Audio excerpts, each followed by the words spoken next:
Thank you so much, everyone, for coming, of course. And thanks so much, Fernando, for putting this together. Really appreciate it.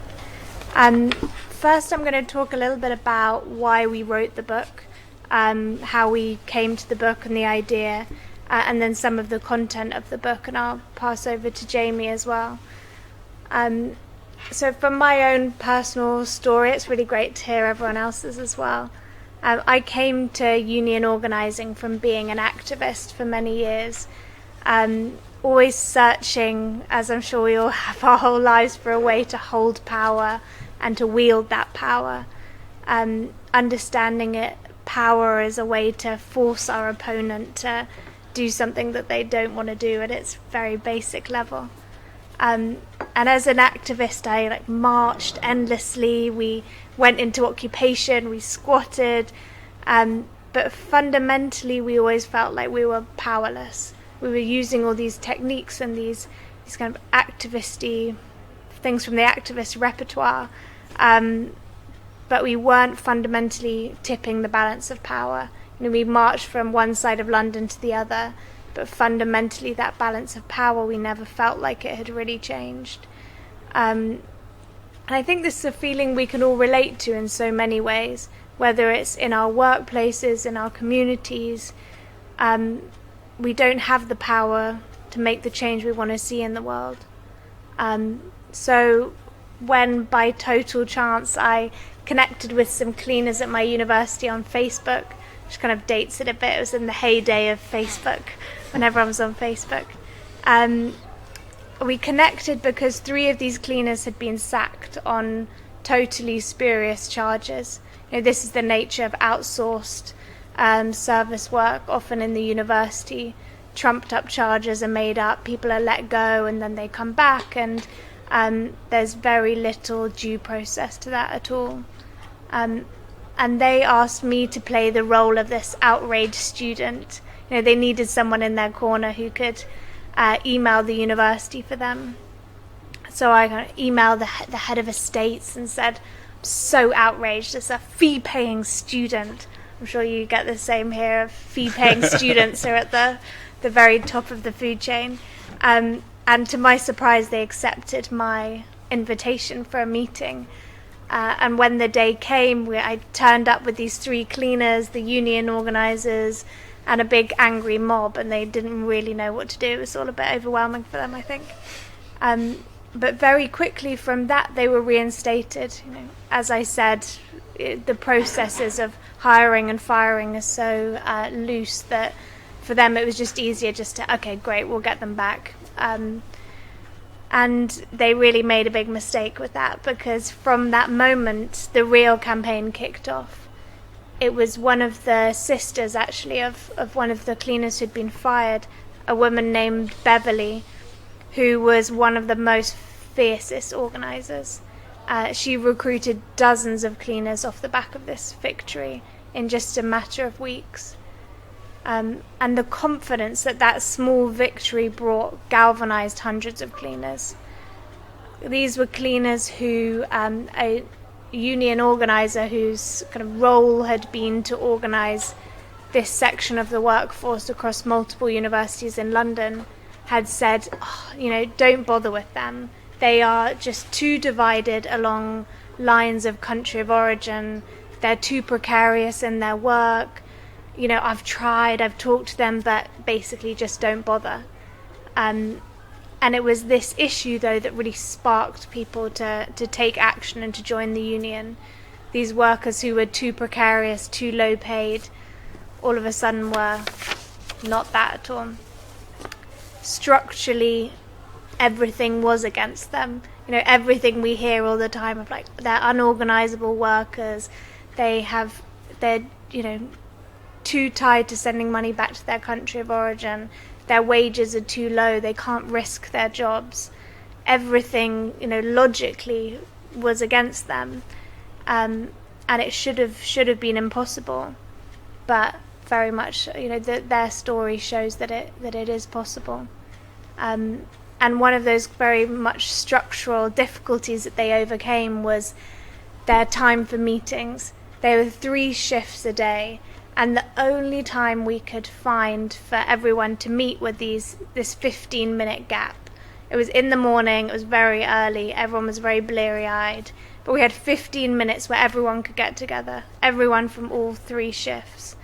So we would host these union meetings in a canteen that the university said cleaners weren't allowed to eat in. It was just for students, had to be lovely and shiny and clean, you couldn't see any cleaners there. And we would hold our meetings there. And from the very beginning of the campaign, the cleaners knew, and the organisers who were working with them, that to really sway the university to build the power they needed, they had to strike. There was nothing else for it. There was no kind of petitions or slow incremental campaign building. It was straight to strike. And we would have these amazing meetings, and they would always end with every single cleaner banging their fists on the table going, strike, strike, strike. And the kind of students who might have been still awake from the night before doing all-nighters were very, very confused. So we planned these days of strike action. The cleaners planned the days of strike action. And the picket lines were really loud, they were really disruptive, but also incredibly fun. We had face painting and Zumba classes. And with this strike action, we also twinned it with really disruptive tactics, encouraging speakers to pull out of events, disrupting exams, and other meetings. And then after months of this campaigning and several days of strike action, the news came that not only had the cleaners won parity of conditions with the in-house staff that they were demanding, but actually they'd ended outsourcing altogether. So the university, which was LSE, was going to employ them directly. And this represented a huge improvement of pay and conditions. Much better pension, actually getting some sick pay, holiday pay, and it showed really a story of hope that this group of cleaners who had everything stacked against them could really build the power that they needed to force this huge institution to end outsourcing. And from there, in that experience, I went on, as you mentioned, to organise with IWGB, another small union that mostly organises with precarious, low-wage workers, and saw this same process of transformation and victory play out with workers who always at the beginning felt like they were so unique, that they were so precarious in their own way, and their industry was so uniquely messed up that they wouldn't be able to replicate these victories of other places, but would time and time again be able to organise and fight back and win. And it's important, we think, to draw out these stories, like real stories to talk about in the book, because they're stories of hope in a time when there wasn't much hope when we were writing the book. I know we've had this amazing strike wave since, but when we wrote the book, we were writing for this generation of Corbyn or Bernie activists who, I mean, I don't have to recount the story, everyone knows it, that overnight very much a whole group of activists went from having this route to power, everything could change, to having that totally decimated. And so to kind of speak to that generation of activists who overnight went their route to power, or their way of understanding how we create mass social change, was destroyed. We want to bring back that hope and to say, through organising in our workplaces, through organising in multiple workplaces, we can build the movement to create that mass change. And it's important to say, and we say in the book, these are not new arguments. I'm sure everyone's heard them before, but they are lost arguments, especially I think for my generation. When we're coming to these arguments, these were things that were, I think, lost for, especially coming up through student politics.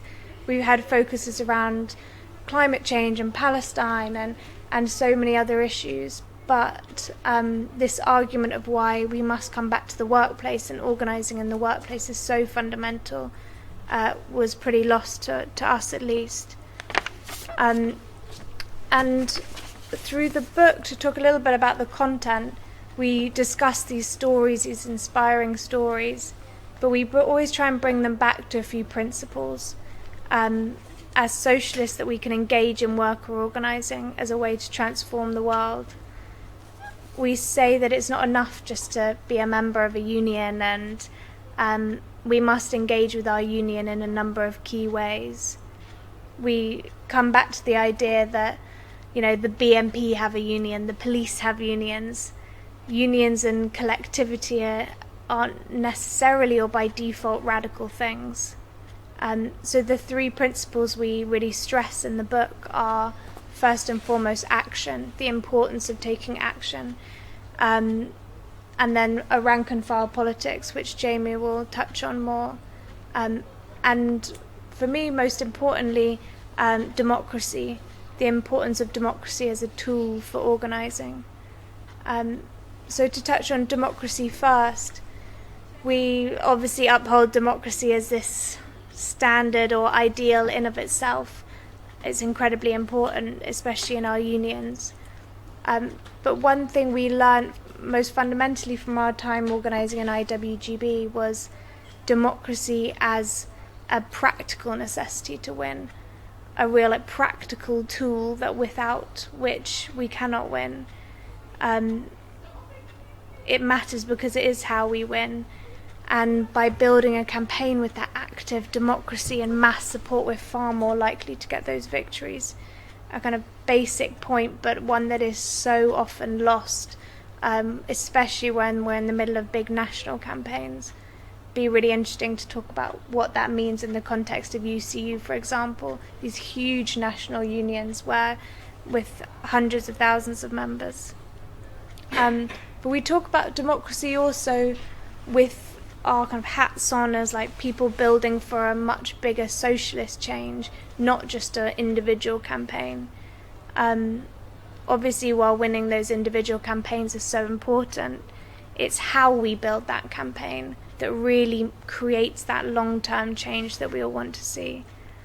And we don't mean this so much in a prefigurative sense, but more in a sense of building those like few capable people who could run a campaign.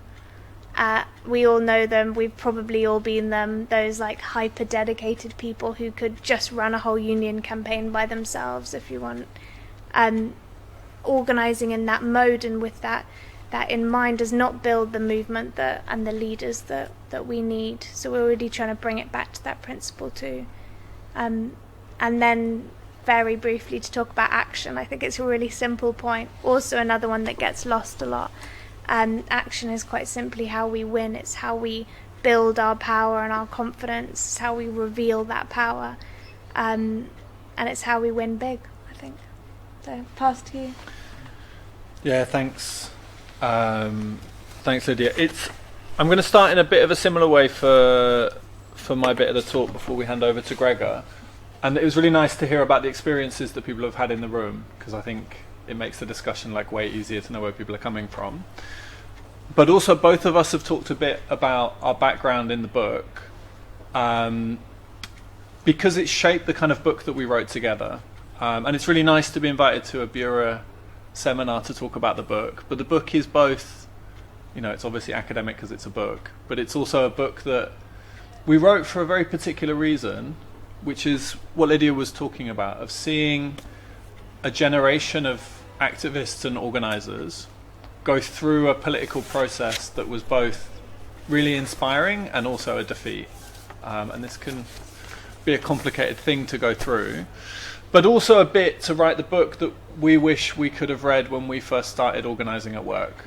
And I realise this might sound like an odd thing to say, because there are so many books on organising at work at the moment. You could probably spend the rest of this month, maybe even year, reading handbooks on how to organise at work. And I think this says something about the moment, that it is popular, and maybe fashionable is not quite the right word, but there is a fashionableness to saying that you're organising at work and that this is a good thing to do and this is part of politics. But a lot of these books are about what to do in your union, or how to call meetings, or how to organise a trade union campaign. They're often about what organising involves. And there are far fewer things about the politics of organising, or why you should spend your time, and I'm sure all of us in the room have had this feeling, going to a union meeting and going through those arguments with the same people yet again and trying to get things happening, and then going to a second union meeting that week, of like, why is it worth doing these things? And what we wanted to do was to put forward a bit of that argument, and to try and talk about not just winning paying conditions, which of course we have to do, but talking about a broader politics of organising at work. And for me, I first got involved in organising as a school student during the Iraq War, which will immediately give you a sense of how old I am. Or young. Or young, indeed. It will give you a sense of my age, let's put it that way. As a school student who had like no idea what they were doing, and got involved in these things because there was a mass movement. And then being involved in student politics, which, if we're honest about it, is both a good set of practical lessons and then like really terrible habits that you pick up in student organising, which maybe like make organising at work harder sometimes. And then, as Lydia said, because of being around students, getting involved in cleaners campaigns and being really, really inspired by learning from cleaners who were struggling in particularly difficult circumstances and winning huge victories. That at the time everybody else was saying these workers can't organise, they don't have a place in the labour movement, they're too precarious or whatever it might be. And then similarly spending a lot of time with food delivery couriers, with other kinds of precarious workers that the IWGB has been involved in organising, and trying to think about the kind of lessons that we had learned because we'd been taught them by following other people's struggles and being there, as Lydia says, of helping to book rooms and being in meetings and so on. And there are probably some positives and negatives to take from being a UCU member over the past few years, but there are certainly some things that can be learned from that experience.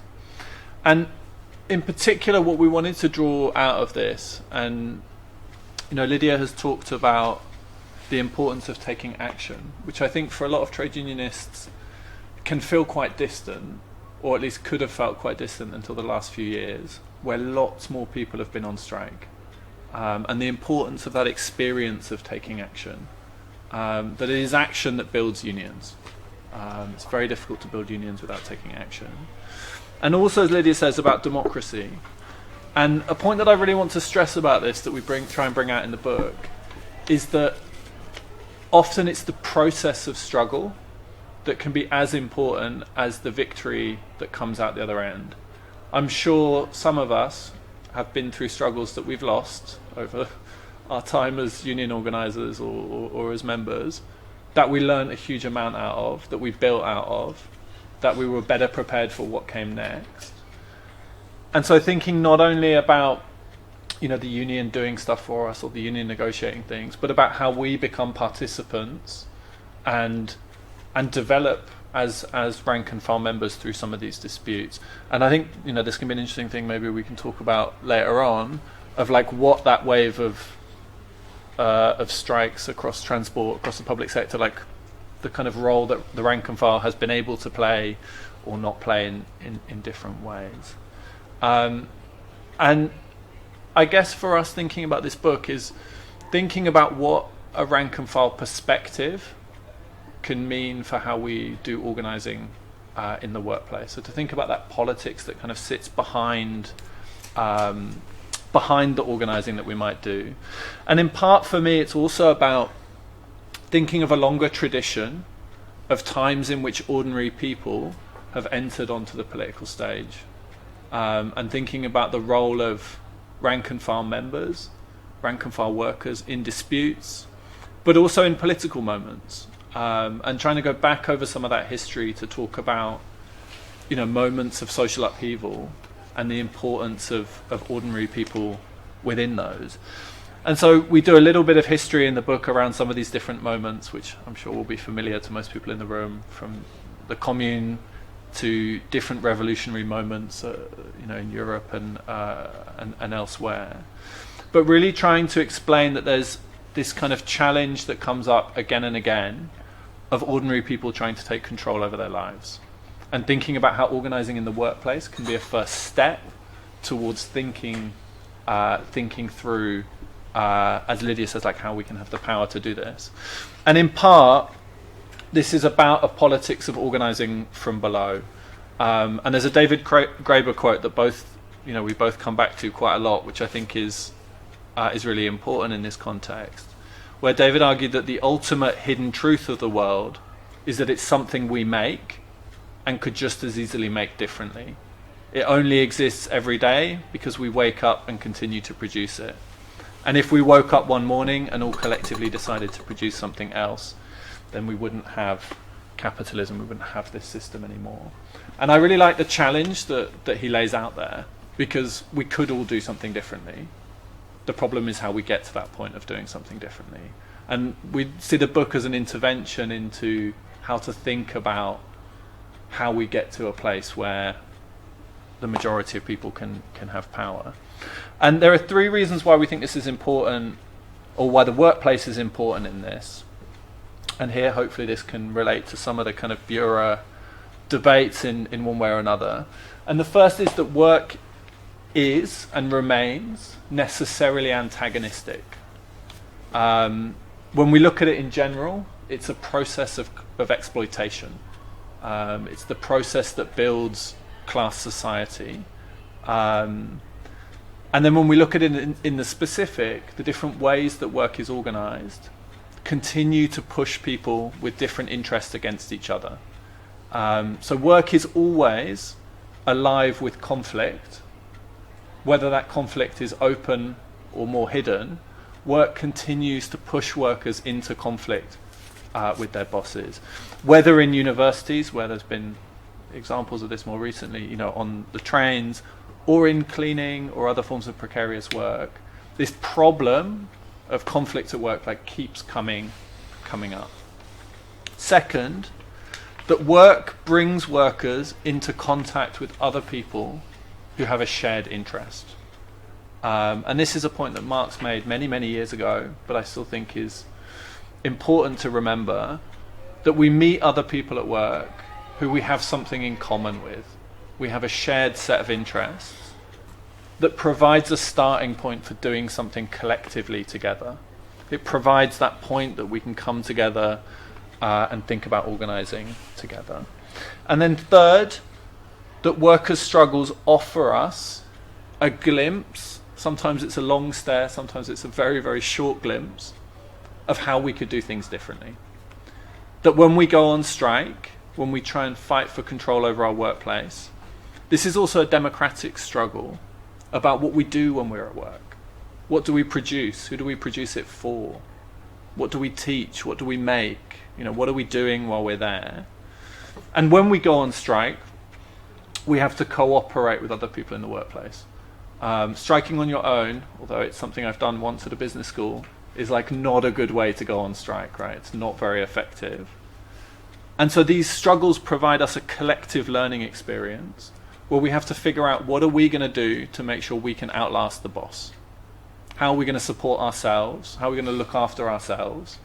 And as a former IWGB General Secretary always said to us, it's about you doing more cost to the boss than them giving in to you. It's how do we make that calculation go in our favour?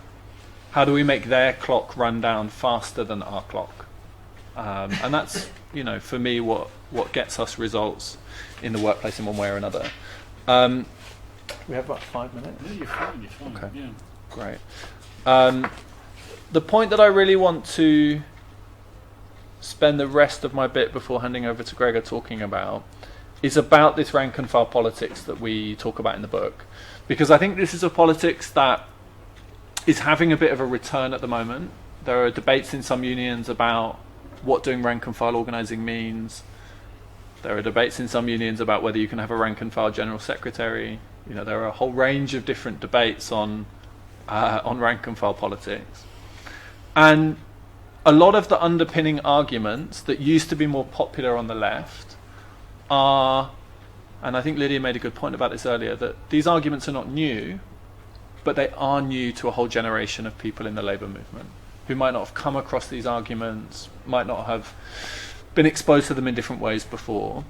And I think we've gone through a couple of changes recently in terms of how the labour movement is seen and how people engage with the labour movement. And I think particularly it became very popular for a while for people to say you should just join a union. Just join a union in your workplace, go to your union meeting. And I think a lot of people who did that then found that the union wasn't quite what they thought it would be, and that things happened in unions that maybe didn't make sense to them in one way or another. And we can talk a bit about the strike wave, of why some of the deals that happened weren't the kind of deals that people wanted. And so there's a bit of a moment of people engaging with unions in their own workplace or going to other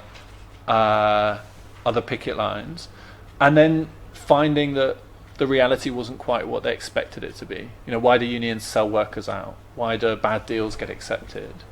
How did we go from the hot strike summer into what was called at the time the shit deal spring? How did these things happen?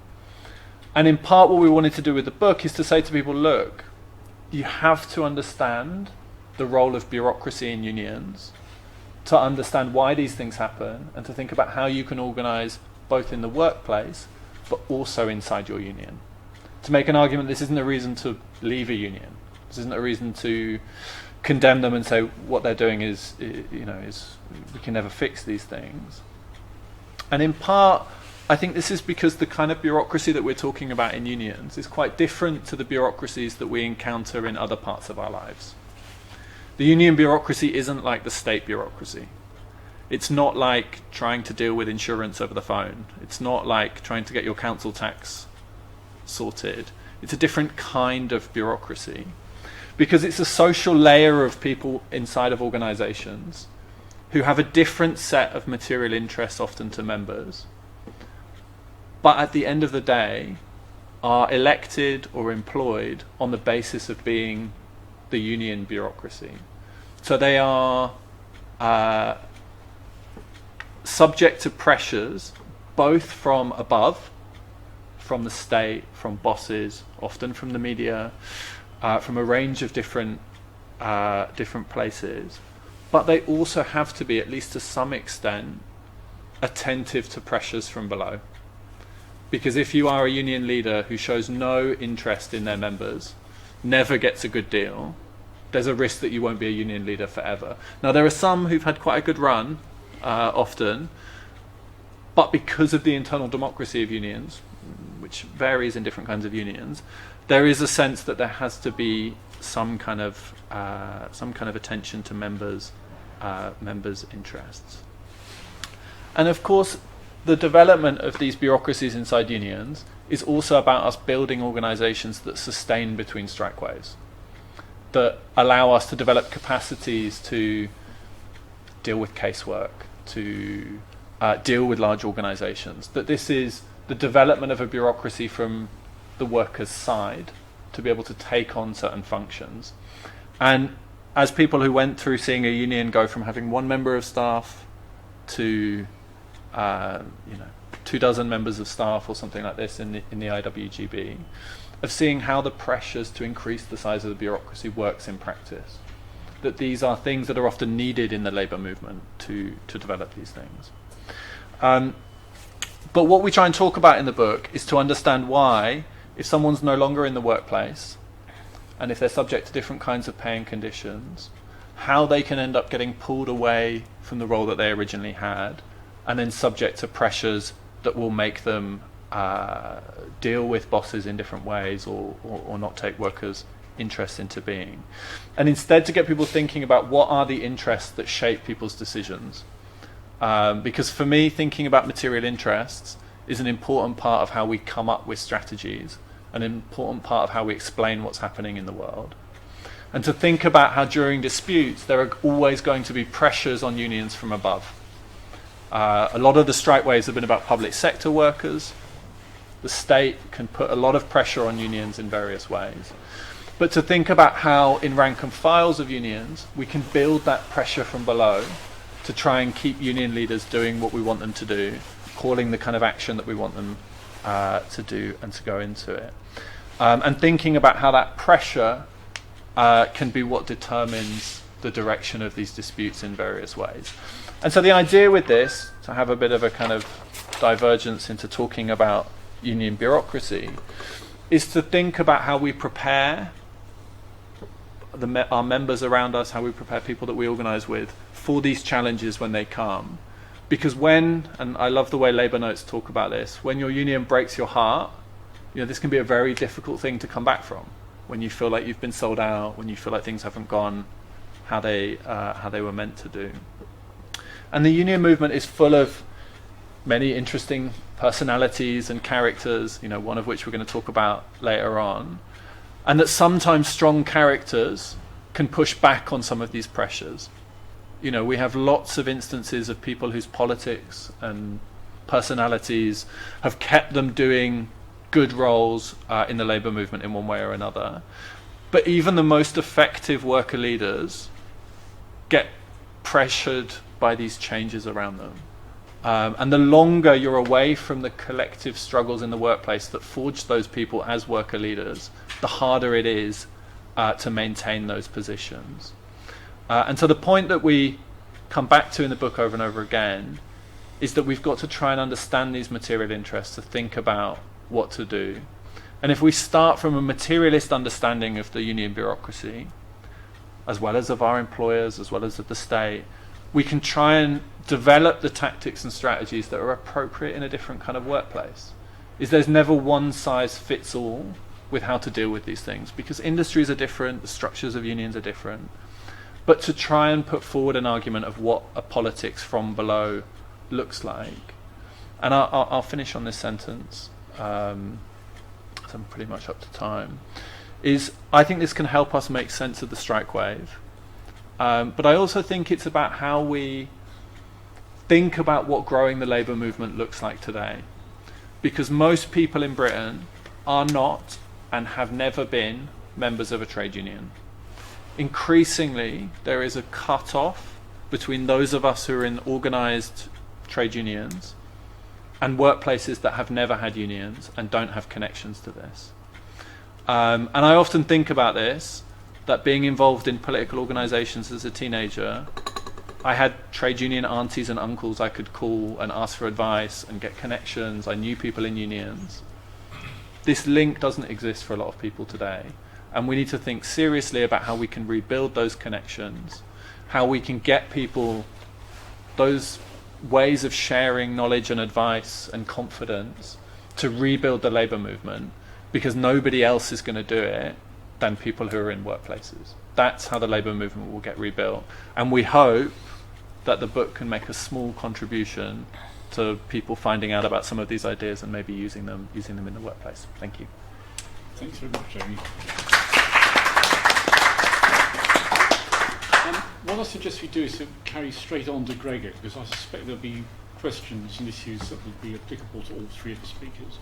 So we'll move straight on, Gregor, if you don't mind, to your presentation. Thank you. Thanks for the opportunity to speak about the biography. It's a biography, but it's also a sociology of issues to do with power and leverage. So thanks to Fernando in particular for organising this.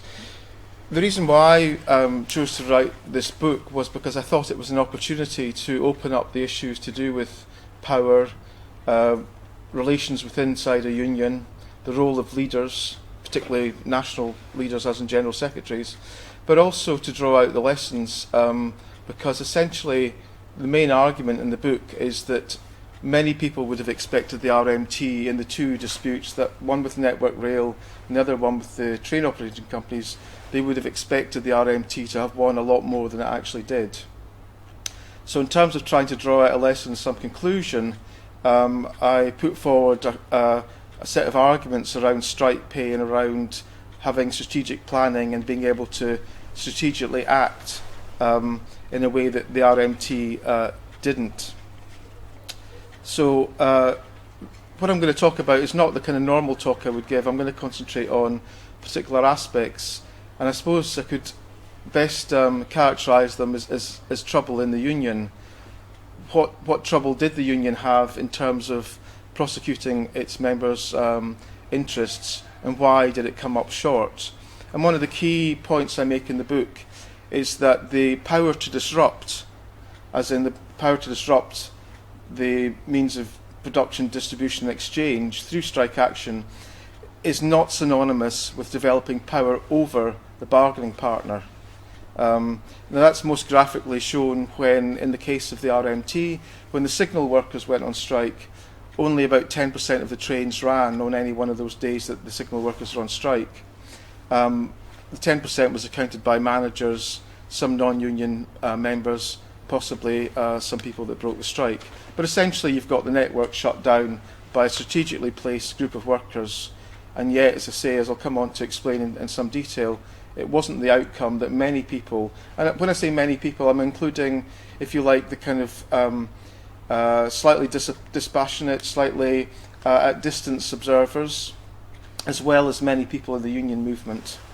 So that's what I want to talk about. But first of all, I want to just speak in some more general terms about Mick Lynch. The biography is a celebration of Mick Lynch, but it's also a critique. The celebration is a fairly obvious thing, so I'm going to just spend a little few moments on this. It's a celebration because Mick Lynch emerged into the public consciousness in late June 2022 and did some things which other union leaders, either before or at the same time, were unable to do so. And in this sense, he has some star quality. Some of the things that he was able to do was most obviously speak in a very kind of common sense language that people could understand. In itself necessary but not sufficient for the kind of impact he had. One of the key things that he was able to do was to take what were essentially sectional disputes and present them in a much more general way. So when he was talking about his members' interests and the issues that lay behind the disputes, he was able to say, well, of course these things are common to many other workers. This is about the race to the bottom. It's about making employment conditions more precarious, making people work longer, etc., etc.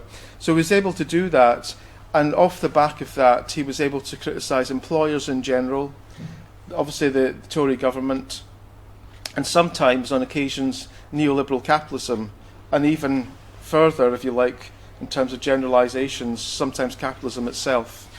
And he was able to do this because of the kind of persona that he had developed. He had no media training, so he comes up, if you like, the kind of old school way, through things that I can talk about if you want to know later on.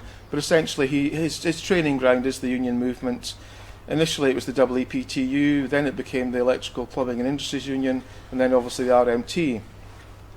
But the other thing that's important to understanding why Mick Lynch was able to do what he was able to do was that his politics gave him a cutting edge. He's not a socialist, he's a social democrat.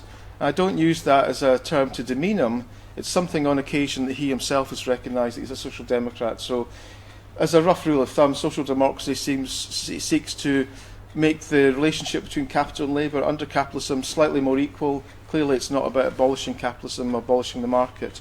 But in this day and age, it gave him a cutting edge that many others wouldn't have been able to do because they didn't have that set of politics.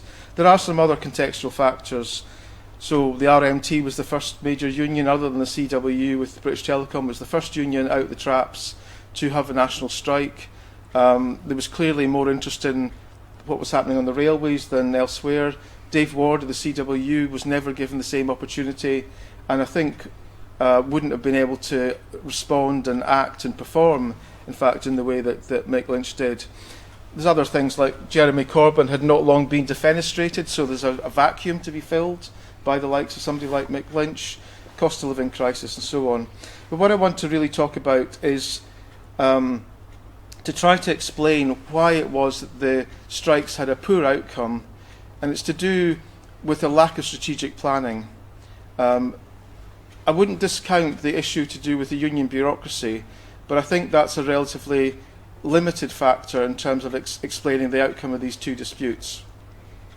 So first of all, the RMT knew that there was a modernisation programme going to be implemented in the railways. It knew it because the last Labour government under Gordon Brown commissioned what was called the McNulty Report. Then the Tories in the late 2010s did their own report called the Williams Report. And both of them said basically the way to cut the public subsidy that's going into the railways, which are largely privatised, is to reduce the headcount, make people work more flexibly. So to use a metaphor, this was a train that was coming down the track, but it was a train which sped up in terms of trying to get to its destination by the fact the pandemic occurred, and during the pandemic billions of pounds were put into the railway industry to keep it running when passenger numbers went right down. So the RMT, you would have thought, with somebody like Mick Lynch, would be thinking, how are we going to go into these disputes that are going to happen? We can't avoid them. So you would think that there would be an element of strategic planning. But it wasn't just to do with the modernisation programme.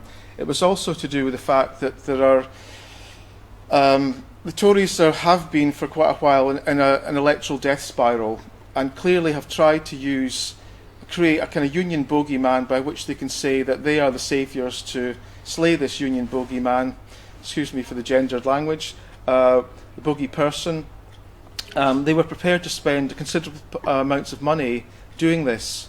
So, for example, when Hugh Merriman, who is the Transport Minister, was in front of the House of Commons Select Committee in January last year, he was asked the question by a Labour member, would the figure of £1 billion have settled this dispute, or these two disputes, the Network Rail and the train operating companies?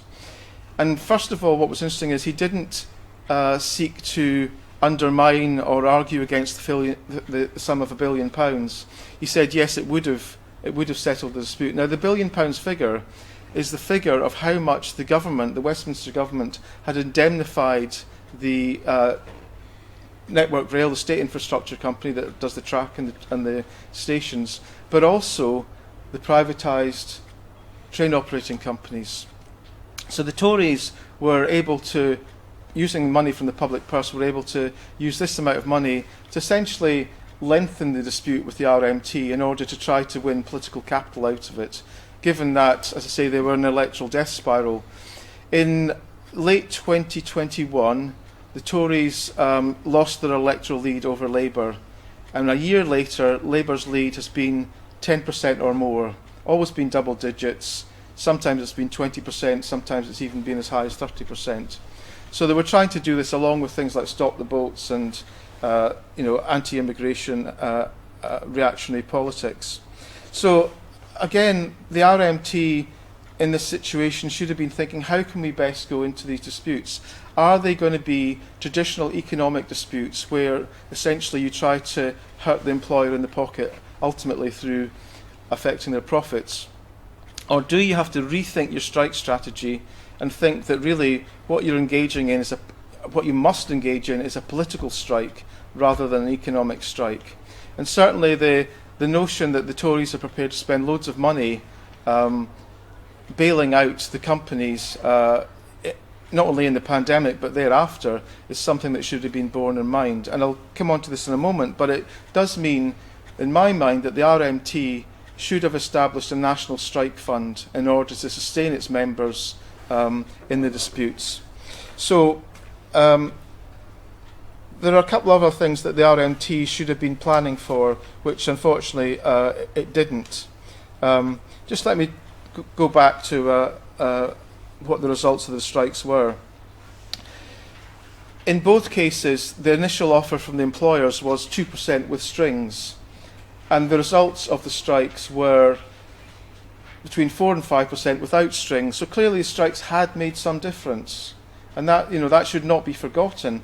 But the other side of the equation is that 4 to 5% is a pay cut in real terms when inflation was always at least north of 10%. But it's even more of a pay cut, a real terms pay cut, when the settlement of the disputes was a year to 18 months after the actual settlement date. So you don't get that increase until a year, 18 months later. And this factor probably takes it back down to 2% or less in real terms.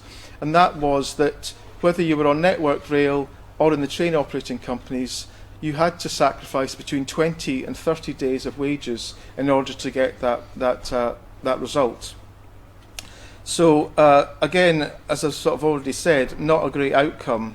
Now the left in general, not just with the RMT but other unions, would say, well, the only way to sort of resolve this problem, to square the circle, is to take more action to escalate it. Now there is something in that, but again I think it's rather partial, because if you're asking people, particularly in a cost of living crisis, to go on strike for extended periods without strike pay, then I think that is a challenge that a lot of people couldn't actually face. So I've mentioned that Network Rail was already indemnified against strike losses by virtue of being a state company, and of course the Tories' willingness to allow those losses to be racked up. But what most people wouldn't understand or didn't know was that the train operating companies were also indemnified against strike losses from strike action. And that situation arose because towards the end of the pandemic, all the train operating companies, there are 13 or 14 of them in England, exclude Scotland, it's in the public sector, exclude Wales, it's in the public sector. The vast majority of them are in private hands. LNER, Northern, Southern, and another one whose name I can't remember, they've actually, over a period of time, now back in the public sector because the government's decided it had to step in as the operator of last resort, essentially because privatisation wasn't working. But back in back in 2022, when the strike started, more of them were in private hands. So the situation is, towards the end of the pandemic, the company's contract is changed by the government. They are put onto what are called management fee contracts, where essentially each of the companies that own the franchise is given around about £200 million to run the network, run the railways on that franchise for 5 years. Those contracts mean it doesn't matter whether there is no ticket revenue or there is millions, if not billions of pounds of ticket revenue. It doesn't matter to the train operating companies because they have a set fee. So that means that the notion of an economic strike isn't going to be at all effective. I've mentioned obviously that the amount of money the Tories were going to put into the situation to prolong the disputes. So if the economic strike, the conventional economic strike, isn't going to work, and my suggestion is you have to turn it into a political strike, what issues are then thrown up? Well, the most obvious one is the Labour Party led by Keir Starmer.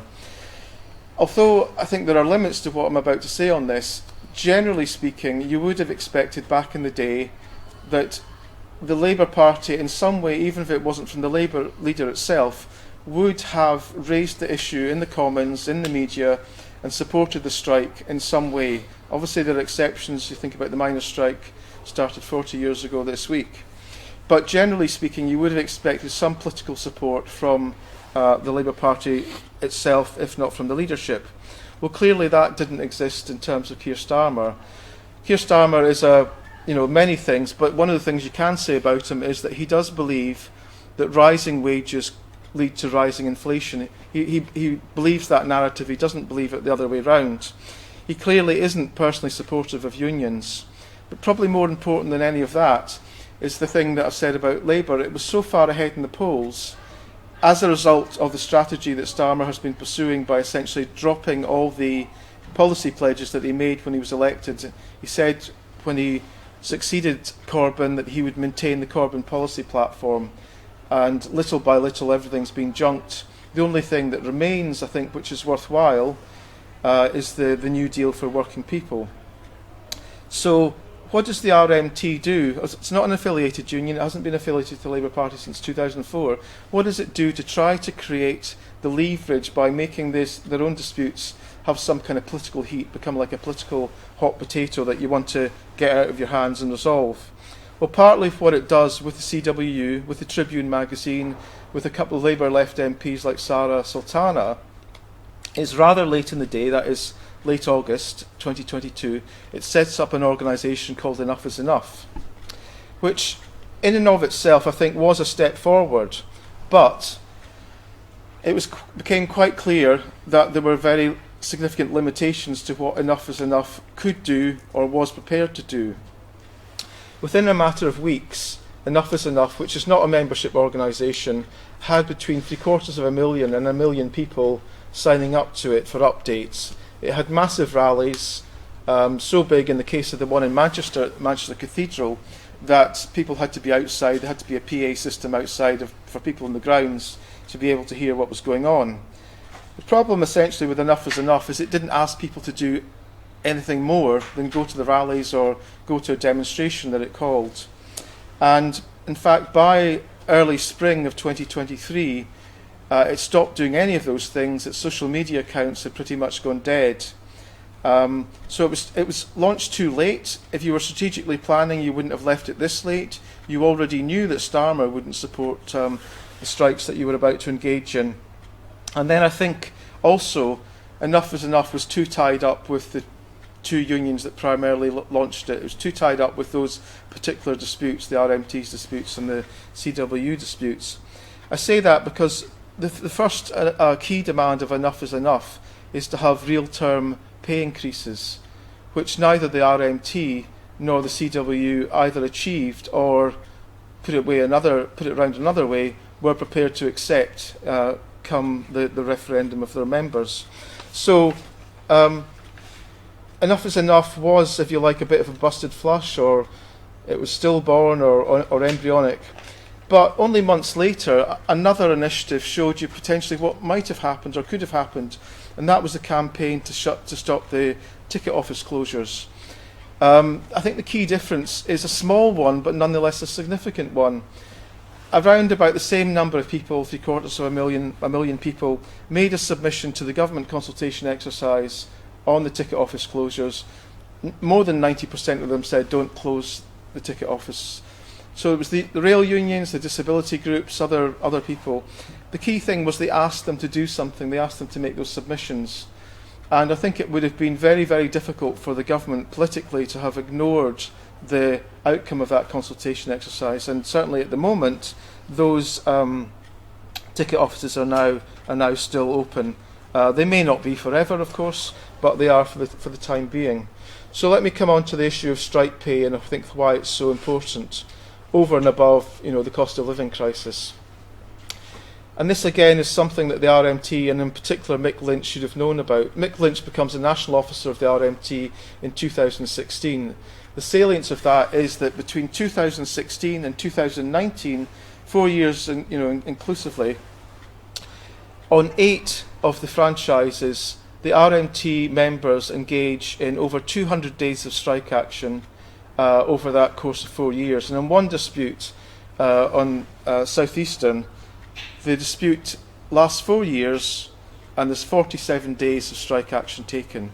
Now, what lesson can be learnt from this? Well, maybe one is that the disputes ran for a long time and weren't particularly successful, but the one that I particularly draw out is that RMT members are saying that they cannot and will not sustain strike action through the loss of pay any more than taking a one-day strike action every 3, 4, whatever weeks. That's why there's that largely explains why the disputes take so long that's why they last so long. It also helps to explain why the agreements that end those disputes are partial victories at best. So the RMT and the leadership of Mick Lynch should have understood that there were limitations to what their members were prepared to do. So how do you square the circle? Well, you have to strategically plan on a number of aspects, but you should have recognised there's an element of strike fatigue amongst your members. You would think, well, let's create a national strike fund. The RMT has a national dispute fund, but it's tiny. It's not of the order or scale that's needed. It might surprise you to know that the RMT has between 25 and 26 million pounds in stocks and shares. A leader who strategically plans would have wanted to essentially sell those off. A leader who wants to plan for effective strike action would also have initiated a levy on the members of their union, whether it would just be the ones that were going to dispute or all members. 80,000 members in the RMT, 20,000 on Network Rail, 20,000 in the train operating companies. You could have taken your pick. But essentially the RMT could have gone into those two disputes with a strike fund of around £30 million.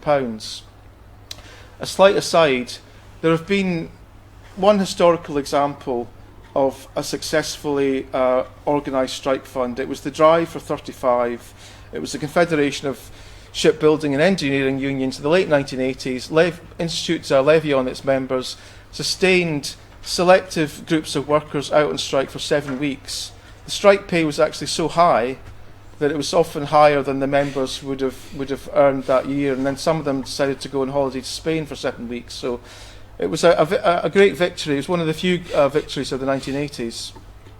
So there is a historical example, and Mick Lynch was involved in those type of unions at that time. But the more contemporary example is, of course, with Unite. In 2012, Len McCluskey sets up the strike fund. As a result of money from the national union as well as branches, it's set up in 2012 with anywhere between 25 and 35 million pounds. It's not often used under Len McCluskey. In fact, between 2016 and 2019, only £3.2 million is spent on strike pay. But come the election of Sharon Graham, whose whole policy platform was back to the workplace, basically don't spend time and effort engaging in Labour Party politics. Under her leadership, from August 2021, when she was elected, to the TUC last year, September 2023, £32 million has been spent on strike pay in 900 strikes involving 200,000 workers, and £400 million extra has been won in wages, wage increases in members' pockets. So I'm not saying that Unite is a union that has no imperfections. I'm just heading up that there is something profound to be learned out of this experience. But if you go back to the RMT and you have a strike fund of, say, between anything around £30 million, covering 40,000 members, and you pay them about £70 a day, which is the average for what Unite pays, and where other unions do pay strike pay, it's around £70 a day, and it's not means tested, it's there from day one. That isn't going to last you that long, because the government clearly has indicated, when you look back on what it's done, that it was prepared to sit out the action in order to try to gain political capital. So you would have to apply your strike fund selectively, and I make the suggestion that you would bring out not all signal workers, but signal workers on the main line, London to Glasgow, London to Edinburgh, London to Manchester, whatever. And in terms of the train operating companies, you bring out the south and east of England, you bring out London, which is where the one area that is the most populous of all the franchises. So you would apply that selectively. Whether or not that would be the magic, it would be the sort of silver bullet, we don't know, because I'm hypothesising about this. But I do think that it would lead to a much better outcome, certainly one that was way above what was achieved. The final thing I want to talk about in terms of Mick Lynch is his leadership. And the best way of illustrating the kind of leadership tendencies which he has, which I think are sometimes quite authoritarian, is to look at the dispute that happened before he became General Secretary in May 2021. There are essentially two factions at the time of the RMT, at the top of the RMT at this time. On the one hand, you've got the national officers, which Mick Lynch is one, and on the other hand, you've got the majority of the lay executive. Both of them agree that the annual general meeting of the RMT is the sovereign body, it's the Parliament, but it only meets for 1 week a year. Ergo, the question is, what happens in the other 51 weeks of the year? And this is where the two of them have quite contrasting and conflictual opinions about what should happen. The majority of the executive believe and quote the Constitution, which says the National Executive is the body which directs the union, it manages and controls it, and that obviously means the General Secretary, the Deputy General Secretary, the Assistant General Secretaries. Mick Lynch and others argue to the contrary. They say we are directly elected by the members. This gives us a mandate that the Executive doesn't have in terms of... But just as an aside, if you're elected on the RMT Executive, you are essentially seconded from your job. The union pays your wages for the 3 years you're on it. You can't be re-elected onto the executive without going back to the tools, back to your tools. And every year within that 3 years that you're on, a third of the executive is kind of elected. It's on a rotating basis. What that means practically is that the officers who are in position for at least 5 years and can be re-elected have a degree of permanence that you don't have with the executive, the lay executive. But essentially, Mick Lynch wins the struggle, even if that leads to the resignation of his predecessor, Mick Cash. Mick Cash was the person who succeeded Bob Crow. So he establishes his political authority through winning the election, and at the first executive meeting after he wins his election, May 2021, he attempts to take charge of the union by saying he wants to commission a report that he will write himself on basically reorganising the union. He doesn't have an awful lot of success in doing that, partly because the union then engages in these national disputes. But in the process of all those things, he reveals himself to have a different side from the side that we see of him on television or on the radio. It's one where he can often be quite petulant if he doesn't get his way. He can hold grudges. He lets you know, and this is from the testimony I've taken from people inside the RMT, that he will often let you know later on that he beat you in a dispute earlier on. So, in terms of how the academic literature looks at leadership, it would be hard to say that he practices distributive or participative styles of leadership.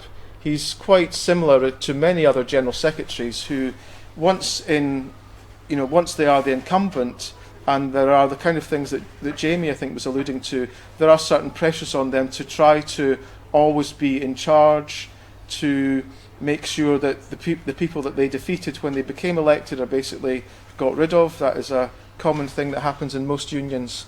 So, in terms of, as it were, trouble in the union, just to finish up on, the RMT, particularly under Mick Lynch, who is the main political figure, the main player in the union, can, I think quite rightly, be critiqued as showing a lack of strategic ability to plan, which has led to the outcomes that I've said. Whether or not a more participative style of leadership would have made any difference to that is an open question. It's something that I think is a lot more difficult to answer. But the final point I'll make is that while Mick Lynch seemed to be able to control the narrative, or certainly heavily shape the narrative back in the summer of 2022, and that was a display of soft power, if you like, the kind of glory days of soft power, being interviewed by Piers Morgan and batting him back and all that sort of thing. When push came to shove, the RMT was shown not to have the ability to develop effective coercive or hard power, largely because of this issue about strike pay and the ability to disrupt not being synonymous with the ability to develop power over the bargaining opponent. So I'll leave it there. Thank you very much.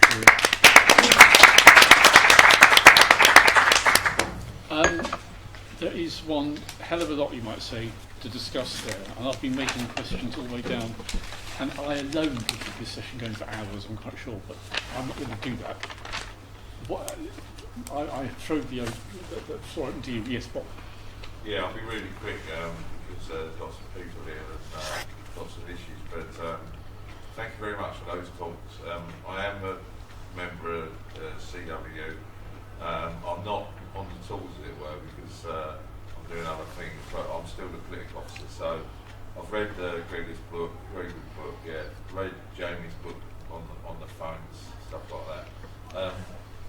I guess there's a lot of stuff there to unpack it, but I mean, Gregor's point about, in his book, about Mick Lynch characterises his politics as social democratic, I think that's really relevant, because I'd also say that applies at least, if not even more than that, to the electorate of the country, to the people in the country. So there's only there's not a lot of people that are politically activists. So in a way they're catering for that. The point about the union bureaucracy is, well, that's really good one. I mean, when I was in the union, I was on the executive for 8 years, and you've got a responsibility, even as an executive member, for making sure that the union carries on and looking after its finances. And of course, indeed, there is trade union law that puts trade union officers and feet to the fire and stuff like that. So Yeah, the thing that I always puzzled me was that it was great, like when we used to go to rules revision conferences, because we could dream up all sorts of like rules that we wanted to put in, and indeed they're actually thought of like liberation policies in union books. But I think actually, I'm right in saying that the CW has no longer got a strike pay clause in its rule book. It was something that I was thinking that if you were serious as being a trade union, really like that's got to be sort of institutional part of what you're doing, because otherwise you can't actually take the action.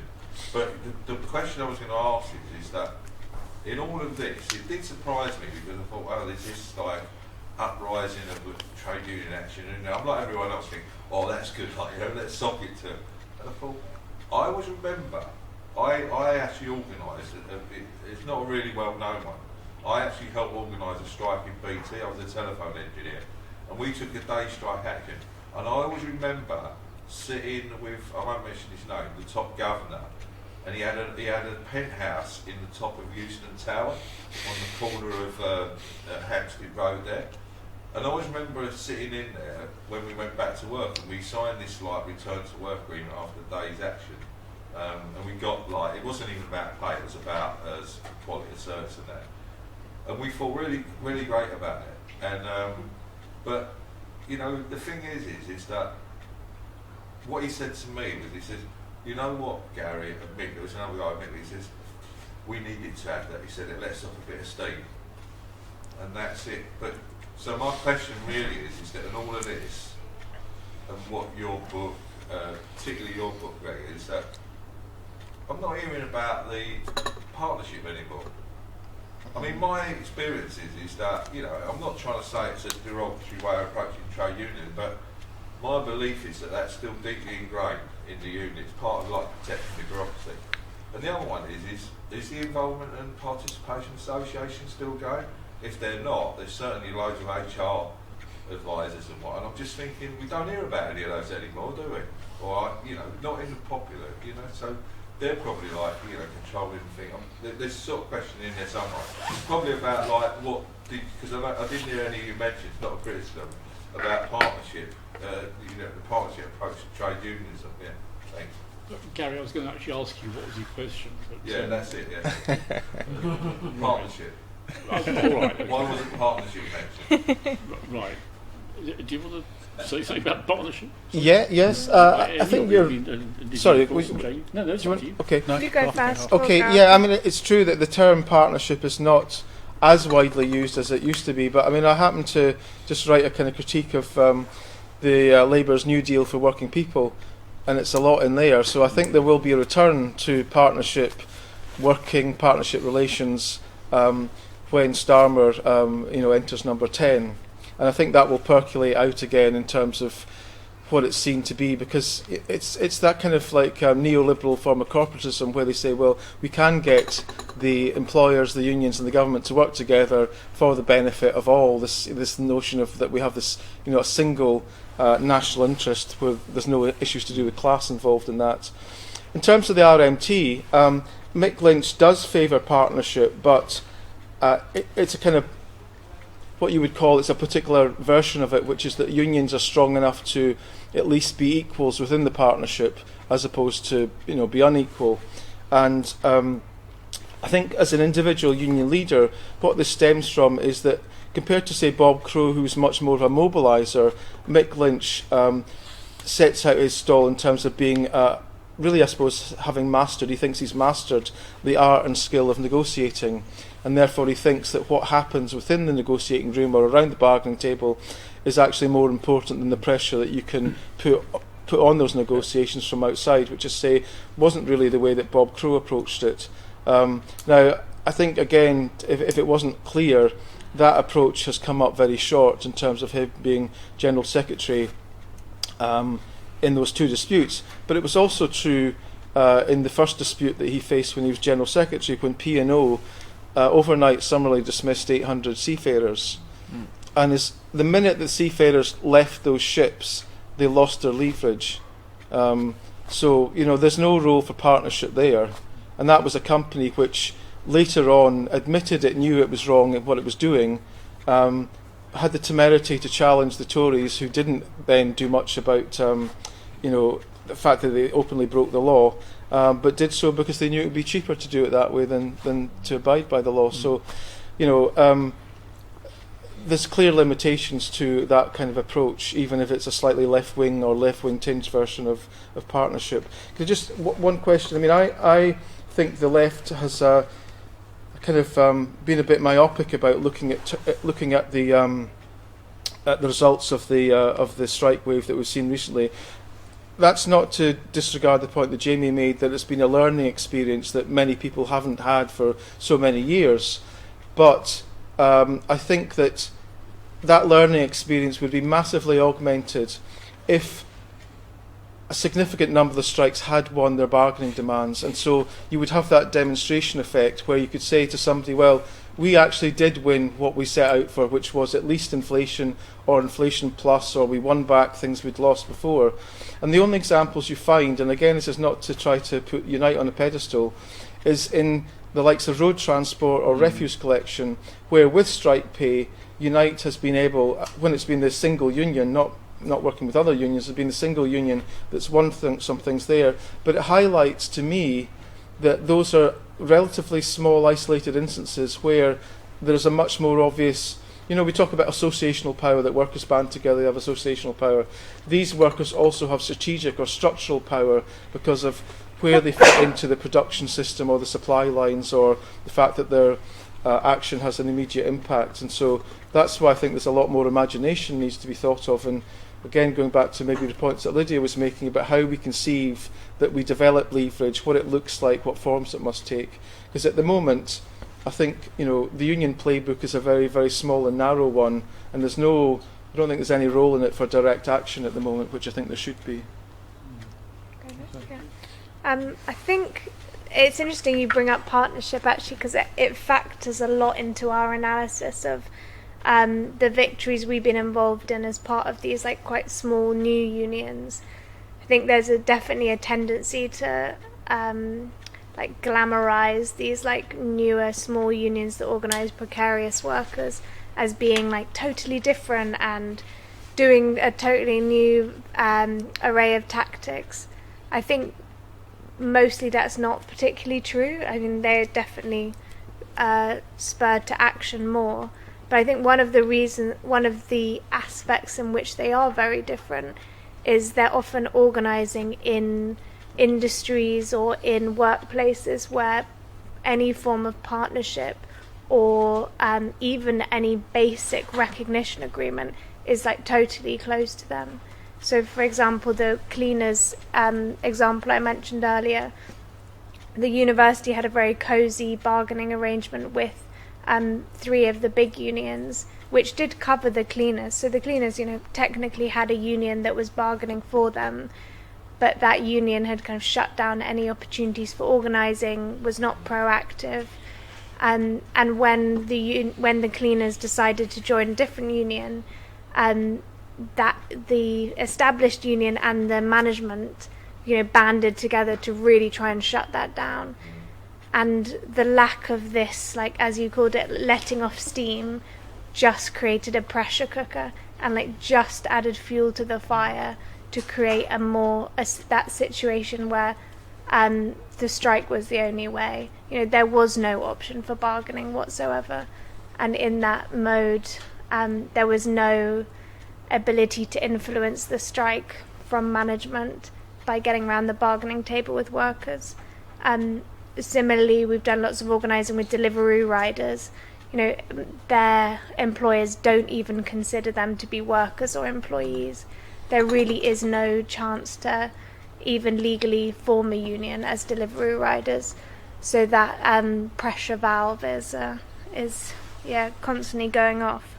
And I think, maybe tell me if I'm wrong, but from what I've seen, Sharon Graham at Unite seems to be organising lots of ununionised parts of the economy as well. Mm-hmm. Perhaps places where employers have, wouldn't even consider this partnership relationship, or have never had a cosy relationship with unions and are incredibly hostile to unions anyway.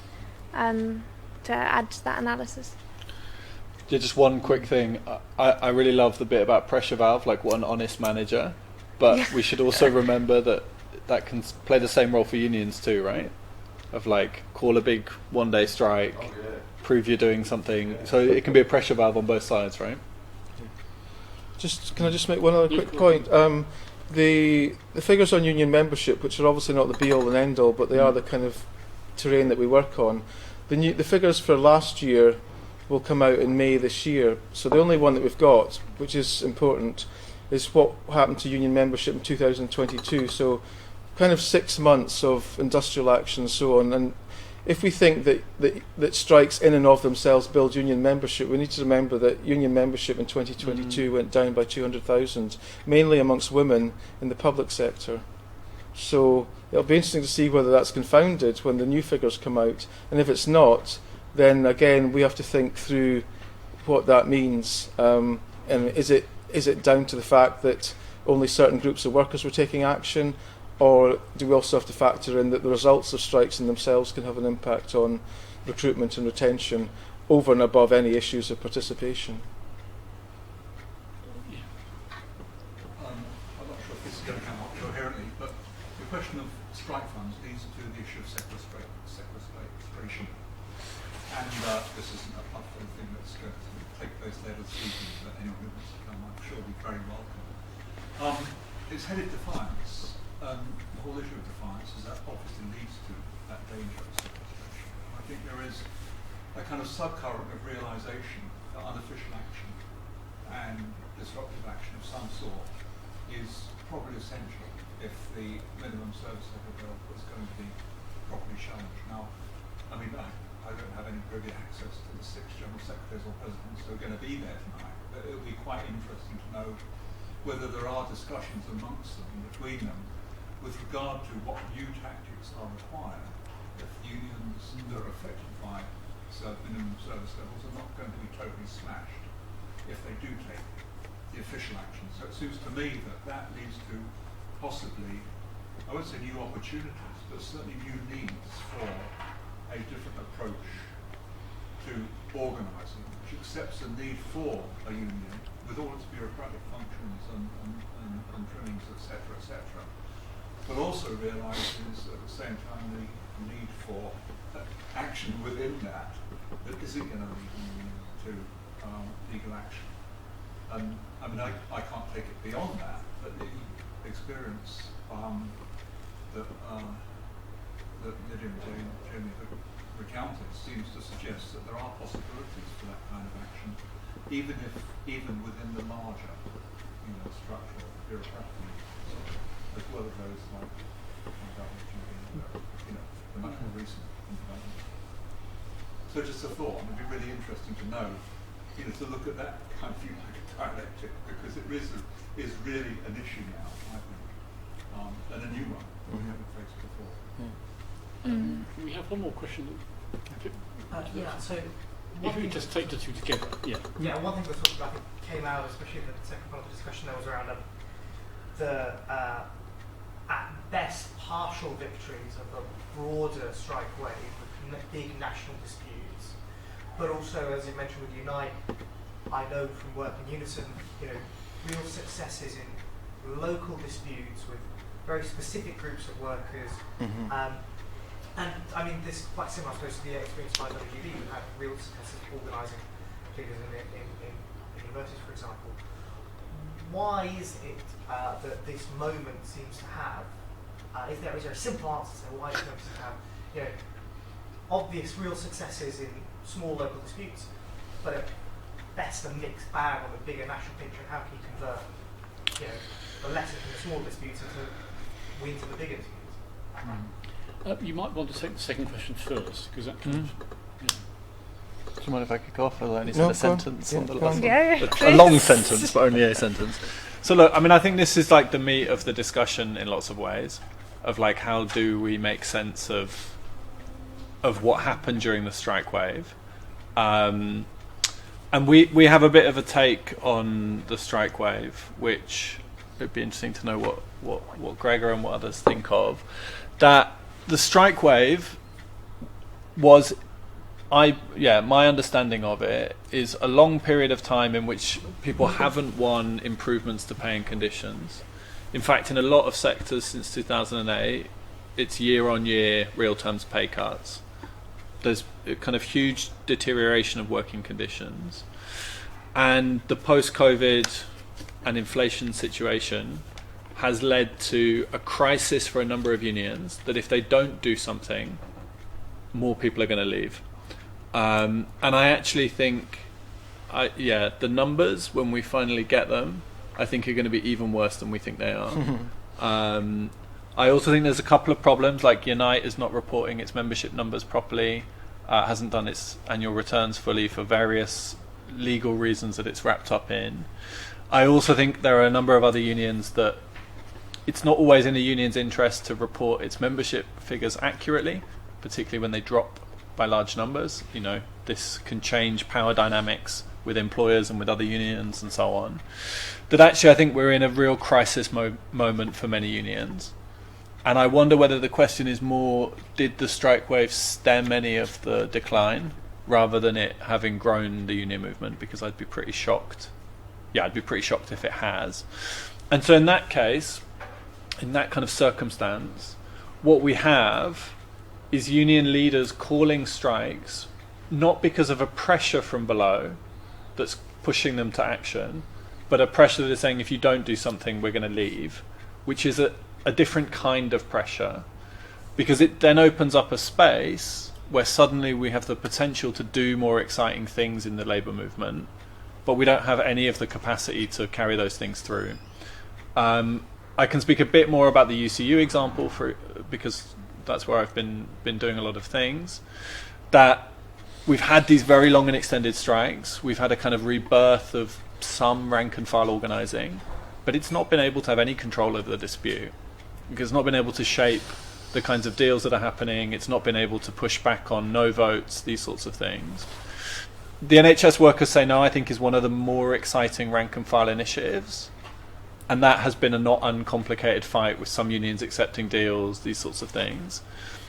But I think if we are to have a rebirth or a rebuilding of rank and file politics without those strikes being called from above, it's a much, much harder thing to do.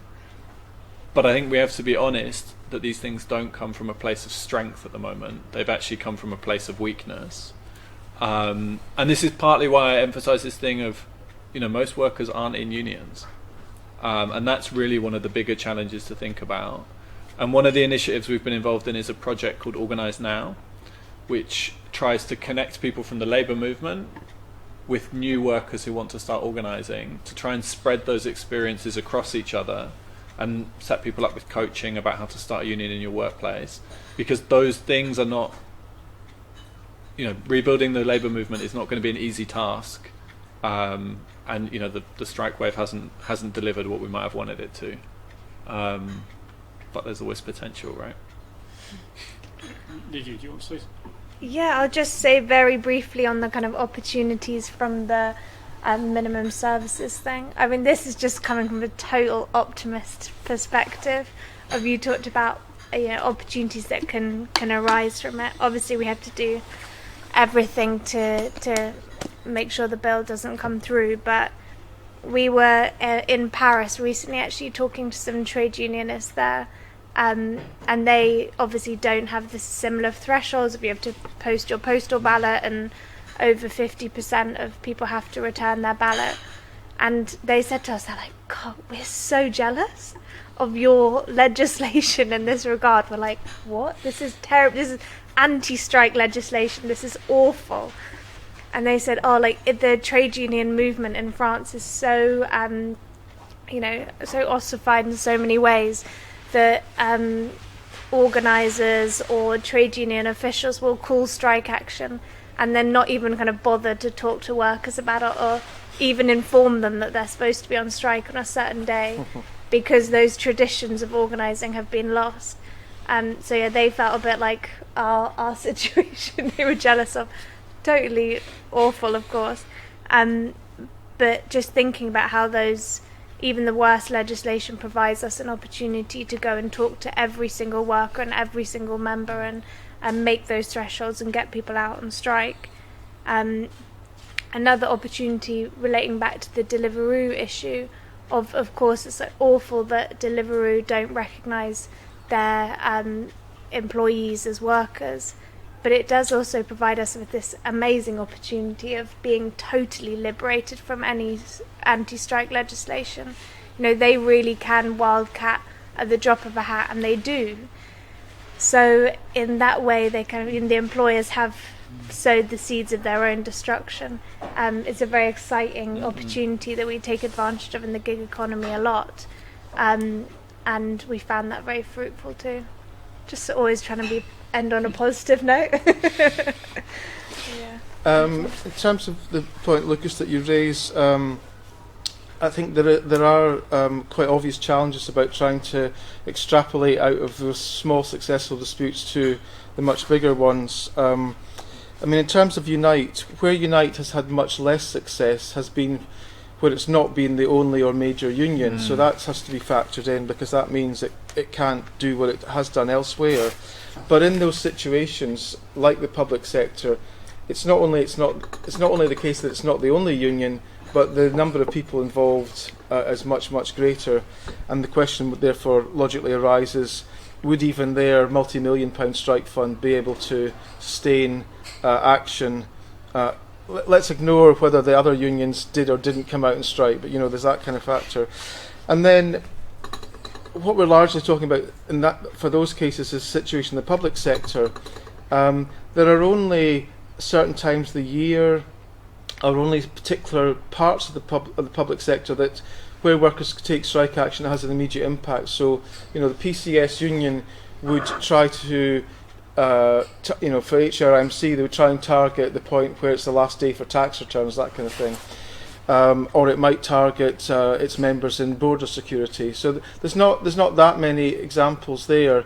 And I think that then turns the question back on, well, how do you have a successful strike? Does it mean that public sector strikes must necessarily be much more political in terms of what they're trying to generate? So I think there's thinking that needs to be done about that, so that we don't come away with, if you like, the wrong, rather naive lessons out of what Unite has been able to achieve in a number of cases. Going back to the issue about the sequestration, so Gary's union was the last major union that engaged in unofficial action, successful action in the 1990s, really. Started with the 88 postal workers dispute, which was unofficial, again one of the few successes of the 1980s. But in the CWU, whether this is to express it too strongly, I don't know, you can correct me, but I get the sense that tradition has been lost. So the only union that was really doing it for a time, it's been lost. So that if unofficial action is the way to beat the minimum strikes, minimum service levels Act 2023, then it's going to have to be relearnt. As is the tradition of what you would call mass sickies or duvet days, that's going to have to be relearnt. It's interesting that of all the different workers that have used mass sickies, it's actually police officers that have used them most, particularly in America, where there is no formal right to strike for those workers.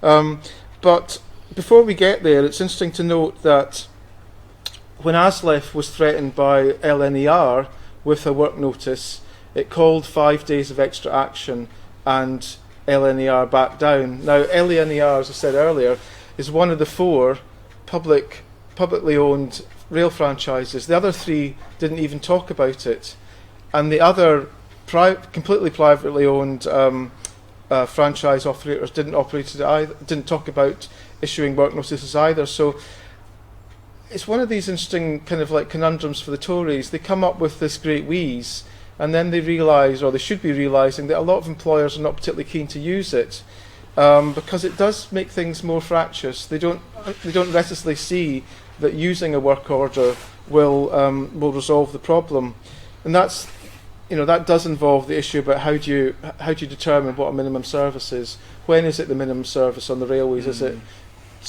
rush hour or not?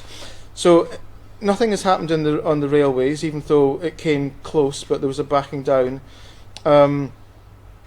in border security, the Department of Net Zero and whatever else it's called, it said voluntary agreements are working fine when they have strikes. The Health Department said similar thing, and the biggest educational trust with about 7,000 teachers, I think it's called something like United Education Trust, has said openly it won't do it. So by saying that, I don't mean to suggest that every employer will take the similar line, but it is interesting that so far nobody's really keen to use it, and hopefully it will be the case that it will be repealed fairly soon. But if it doesn't, if Labour wasn't to win the election, if Labour didn't repeal the Act very quickly, then we would have to think about going back to unofficial action and mass sickies to get round it. Thank you, Gary. Actually, just a rider to Lydia's point about reasons for optimism, I remember in 1984, going back exactly 40 years, there was the Trade Union Act brought in by the Thatcher government that required unions to ballot if they were to maintain political funds. And this was clearly a way of driving a wedge between the Labour Party and unions. And that backfired because all it did was to draw attention to unions that didn't have a political fund, that they could now do so. And I remember one case, the Inland Revenue Staffs Federation, to everybody's amazement, introduced a political fund, and there was a whole slew of unions that then followed suit, and it completely the opposite effect of what the legislation required. So you're right, Lydia, sometimes these things It can... also meant you had to talk to your mentor. Yeah. There is one. It certainly backfired. Yeah. There is one other parallel, if I may just quickly mention it. The number of injunctions that employers apply for on strikes has gone way, I mean, it wasn't massively high, but it's gone way down. And I would attribute that to the fact that when unions have met either the single or double threshold of the Trade Union Act 2016, employers are a little more reticent to say that the strike, has no legitimacy, or they will antagonise more of their workforce given that, they did pass the threshold. So again, there are some helpful and, if you like, optimistic unintended consequences to some of the Tories' legislation on industrial relations. And perhaps on that positive note, we ought to draw a close, because we're slightly over time. I mean, there may be other points that you wanted to raise, in which case perhaps we can do it informally, because thanks to the generosity of University of Westminster, there is some wine at the back, and I can't see, well, maybe some nibbles, I'm not sure. Anyway, you are very welcome to stay on and have a glass of wine and carry on the discussion informally. Before we do that, though, I just would like to record my thanks to the University of Westminster for the room and for the support, particularly also to Fernando. Apologies for the intelligent printing that is, switch off the heating. But above all, of course, to our three speakers, I think who've done a great job this evening, and really congratulations to all three.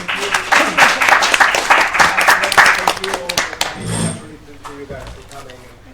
Yeah. Lovely to have you. Thank you so much. Good. Well, to have some wine there. You two got time to stick around for a drink? Yeah. Good.